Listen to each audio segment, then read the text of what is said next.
Avant toute chose, merci infiniment pour votre soutien constant. Nous nous efforçons de vous offrir le meilleur contenu possible. Restez avec nous jusqu'à la fin de cette vidéo et n'oubliez pas de vous abonner pour ne rien manquer. Bonne écoute et à très bientôt. Le stoïcisme, cette ancienne philosophie grecque, ne se contente pas de nous enseigner comment vivre une vie vertueuse, elle nous guide également sur les personnes à éviter pour préserver notre tranquillité d'esprit. Aujourd'hui, nous allons explorer les types de personnes que les stoïciens considéraient comme toxiques et comment nous pouvons nous protéger de leur influence négative. Dans les anciennes rues d'Athènes, Épictète, un esclave devenu philosophe stoïcien, observait souvent les interactions des citoyens. Il remarquait que certains individus prenaient un malin plaisir à se moquer et à critiquer les autres. Pour ces moqueurs, chaque faiblesse ou différence était une opportunité de raillerie. Mais pourquoi agissait-il ainsi?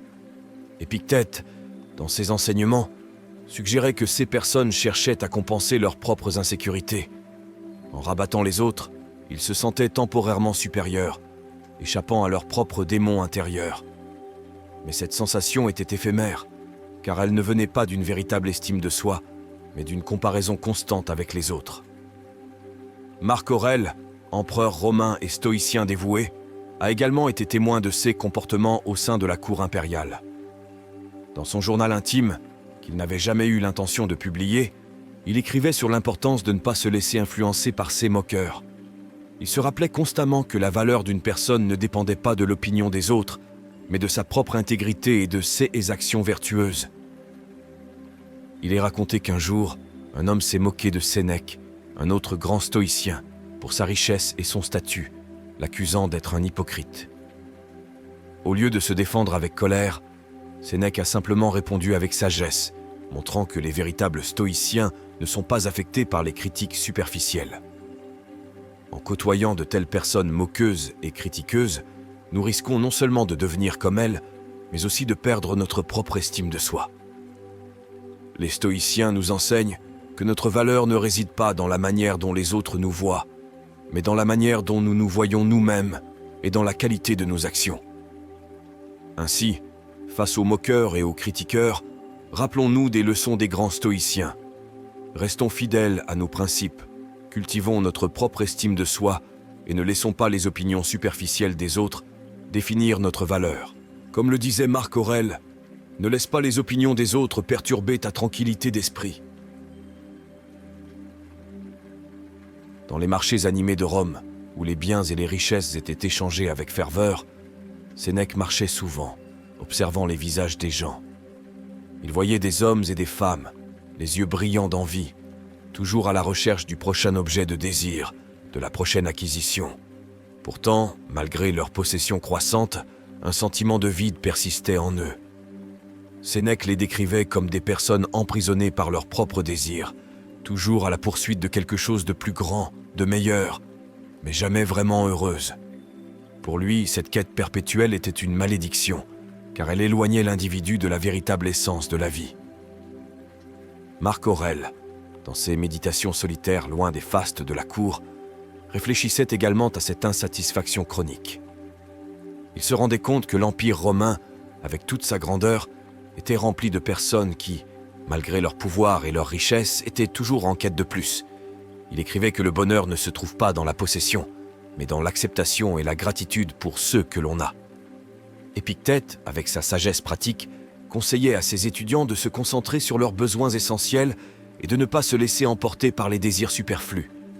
Il disait que la clé du contentement résidait dans la reconnaissance de la différence entre nos besoins et nos envies. Les stoïciens nous mettent en garde contre le danger de devenir comme ces éternels insatisfaits.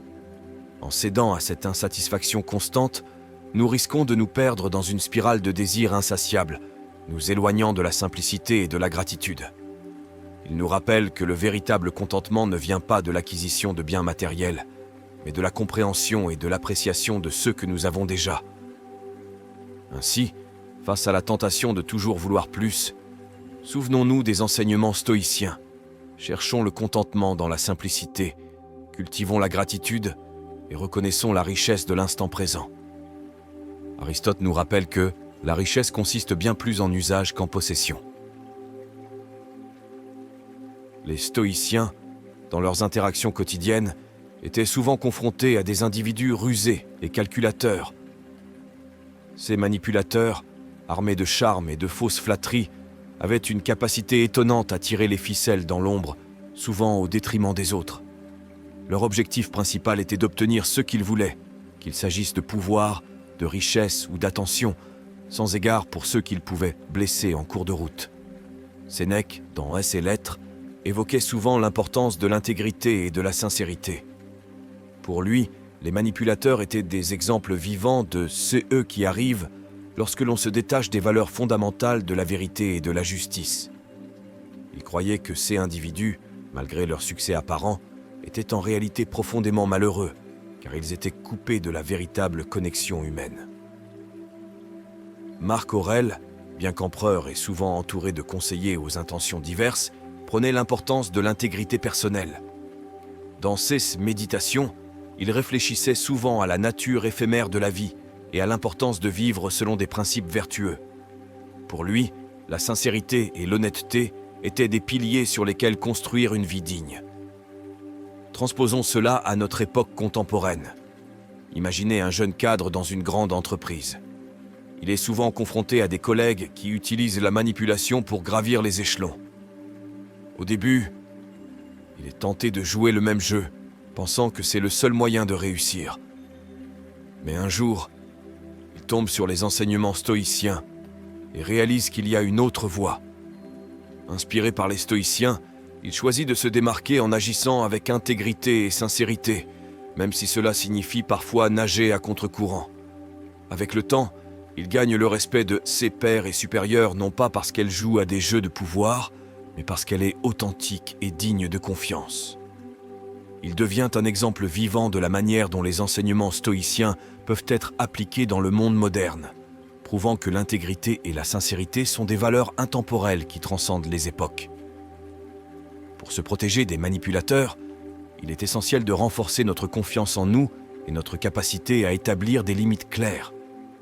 Les stoïciens nous conseillent de rester fermes dans nos convictions, de chercher la vérité en toutes choses et de nous entourer de personnes qui partagent nos valeurs d'honnêteté et d'intégrité. Au cœur des académies d'Athènes, où les débats philosophiques étaient courants, les stoïciens étaient souvent confrontés à des individus qui avaient une vision sombre et défaitiste de la vie. Ces pessimistes chroniques, toujours prêts à souligner ce qui pourrait mal tourner, avaient une capacité unique à assombrir même les jours les plus lumineux. Les stoïciens, avec leur approche pragmatique de la vie, reconnaissaient l'importance de voir la réalité telle qu'elle est, sans la colorer d'un optimisme naïf ou d'un pessimisme excessif. Ils croyaient que la vie, avec toutes ses imperfections, offrait de nombreuses occasions de joie et de gratitude, si seulement on savait où regarder. Les pessimistes chroniques, en revanche, ont tendance à se concentrer sur les aspects négatifs, souvent en exagérant les défis et en minimisant les opportunités. Cette vision déformée peut être contagieuse. En côtoyant constamment de tels individus, on risque d'adopter une perspective similairement sombre, perdant ainsi la capacité d'apprécier les moments de bonheur et de contentement qui se présentent peu.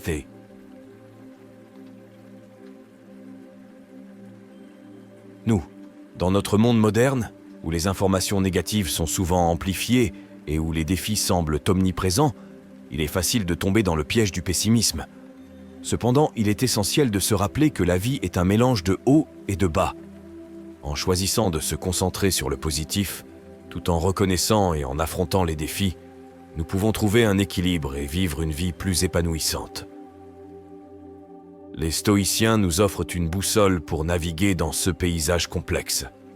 Ils nous rappellent l'importance de la perspective, de la gratitude et de la résilience. En évitant de se laisser entraîner par le tourbillon du pessimisme chronique, nous pouvons embrasser la beauté et la complexité de la vie, appréciant chaque moment. Les rues pavées d'Athènes et les forums animés de Rome étaient souvent le théâtre de chuchotements et de murmures. Les commères, toujours prêtes à partager le dernier ragot ou la rumeur la plus croustillante, se regroupaient souvent dans les coins échangeant des histoires qui, bien souvent, avaient été déformées ou exagérées au fil des récits. Les stoïciens, avec leur profond respect pour la vérité et la vertu, considéraient cette tendance à commérer comme une déviation du chemin de la sagesse. Pour eux, se livrer à des ragots était non seulement une distraction inutile de la quête de la vertu, mais aussi une activité qui pouvait causer un tort réel. Les mots ont du pouvoir, et en propageant des informations non vérifiées ou en parlant légèrement des autres, on risque de nuire à des innocents et de semer la discorde. Sénèque, dans ses lettres, évoquait souvent la nature éphémère de la vie et l'importance de se concentrer sur ce « qui est véritablement essentiel ».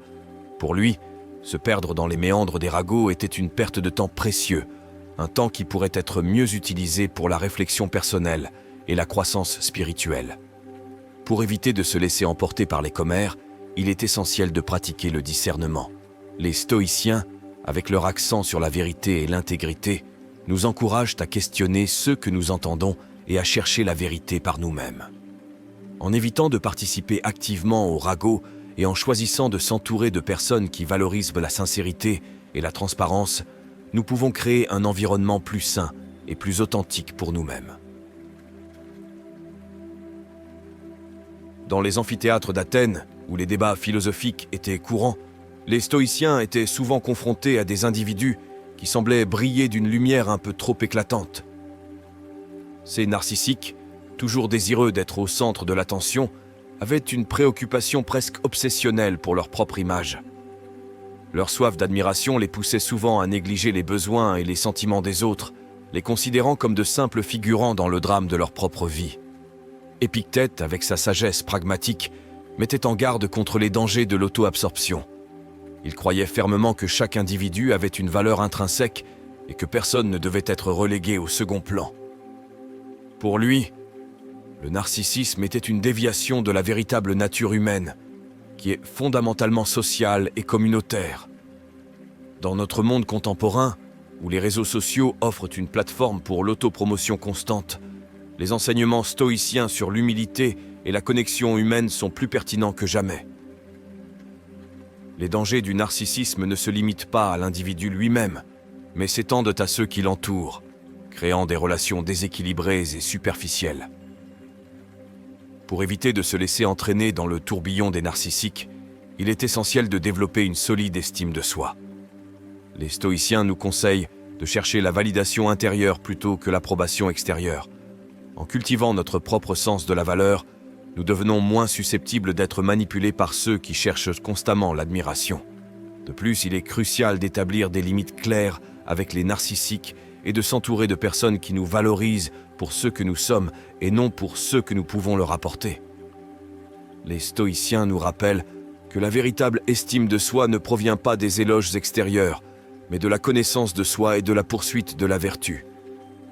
En cherchant à se connecter sincèrement avec les autres, plutôt qu'à dominer la scène, nous pouvons trouver un épanouissement plus profond et plus durable. Les rues de la Rome antique étaient souvent le théâtre de jeux de pouvoir.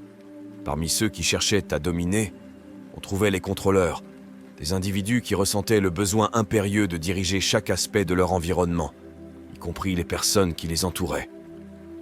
Ces contrôleurs, avec leur désir de maîtrise, pouvaient souvent étouffer la liberté et l'autonomie des autres, les laissant se sentir piégés ou marginalisés. Sénèque, dans ses écrits prolifiques, parlait souvent de la liberté intérieure et de l'importance de laisser chaque être humain suivre son propre chemin. Pour lui, le besoin de contrôler les autres était une manifestation d'une insécurité profonde, une tentative de compenser un sentiment d'impuissance intérieure. Aujourd'hui, dans nos sociétés complexes, les contrôleurs peuvent prendre de nombreuses formes, des chefs autoritaires aux partenaires possessifs. Les stoïciens nous enseignent que la véritable force ne réside pas dans la domination, mais dans la capacité à comprendre, à respecter et à encourager l'autonomie des autres.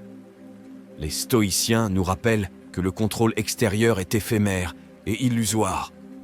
La véritable maîtrise vient de l'intérieur, de la capacité à naviguer dans le monde avec intégrité, compassion et respect pour la liberté d'autrui. Pour éviter de se retrouver sous l'emprise des contrôleurs, il est essentiel de renforcer notre propre autonomie et notre confiance en soi. Les stoïciens nous rappellent que nous avons le pouvoir de choisir notre réponse face à toute situation. En établissant des limites fermes et en pratiquant l'affirmation de soi, nous pouvons naviguer avec assurance, même en présence de ceux qui cherchent à dominer. Il est également bénéfique de cultiver des relations avec des personnes qui respectent et valorisent notre indépendance. Les stoïciens, dans leurs voyages et leurs enseignements, ont rencontré de nombreuses âmes qui semblaient porter le poids du monde sur leurs épaules. Ces victimes perpétuelles avaient une tendance à voir chaque défi comme une calamité insurmontable et chaque critique comme une attaque personnelle. Leur perspective était souvent teintée de pessimisme, les empêchant de voir les opportunités qui se présentaient à eux. Marc Aurèle, dans ses Méditations, parlait de la capacité de l'esprit à donner un sens aux événements. Il croyait fermement que notre perception de la réalité pouvait être façonnée par notre attitude intérieure. Pour lui, se voir constamment comme une victime était une forme d'abdication du pouvoir personnel, une renonciation à la capacité de changer et de grandir. Dans le monde contemporain, où les défis abondent, il est facile de se sentir submergé. Cependant, adopter une mentalité de victime perpétuelle peut nous empêcher de voir les opportunités de croissance et d'apprentissage qui se présentent à chaque tournant.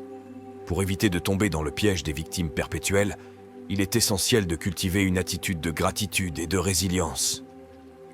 Les stoïciens nous enseignent que, bien que nous ne puissions pas toujours contrôler les événements extérieurs, nous avons toujours le pouvoir de choisir notre réponse.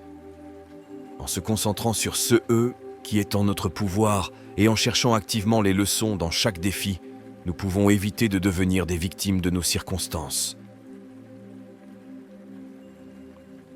Dans les écoles de philosophie de l'Antiquité, où les stoïciens enseignaient et débattaient, la question de la protection contre les influences négatives était souvent abordée.